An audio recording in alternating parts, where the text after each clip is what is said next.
వేసవి వేడి రోజురోజుకు పెరుగుతున్న నేపథ్యంలో ఇంట్లో చల్లదనం కోసం చాలా మంది ఎయిర్ కూలర్లను కొనుగోలు చేయాలని ఆలోచిస్తూ ఉంటారు. అయితే ధర తక్కువగా ఉందని వెంటనే కొనేస్తే తర్వాత ఇబ్బందులు ఎదురయ్యే అవకాశం ఉంది. అందుకే కూలర్ తీసుకునే ముందు కొన్ని ముఖ్యమైన విషయాలు తప్పనిసరిగా పరిశీలించాలి. ముందుగా మీ గది పరిమాణాన్ని బట్టి కూలర్ రకం ఎంచుకోవడం అవసరం. చిన్న గదుల కోసం పర్సనల్ లేదా టవర్ కూలర్లు సరిపోతాయి. కొంచెం పెద్ద గదులైతే విండో కూలర్లు బాగా పనిచేస్తాయి.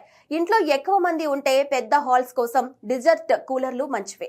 అలాగే వాటర్ కెపాసిటీ కూడా ముఖ్యమే. చిన్న గదులకు 20 నుంచి 30 లీటర్ల కెపాసిటీ ఉన్న కూలర్ సరిపోతే పెద్ద గదులకు 30 నుంచి 40 లీటర్ల కెపాసిటీ ఉన్నది తీసుకోవడం మంచిది. కూలింగ్ ప్యాడ్ల విషయంలో కూడా జాగ్రత్త అవసరం. హనీ క్యామ్ ప్యాడ్లు ఉన్న కూలర్లు ఎక్కువ మన్నికతో పాటు మెరుగైన చల్లదనం ఇస్తాయి. అలాగే శబ్దం తక్కువగా ఉండే మోడల్ ఎంచుకోవడం మంచిది. Dust filter, wheels, remote control వంటి ఫీచర్లు ఉంటే వినియోగం మరింత సులభతరం అవుతుంది.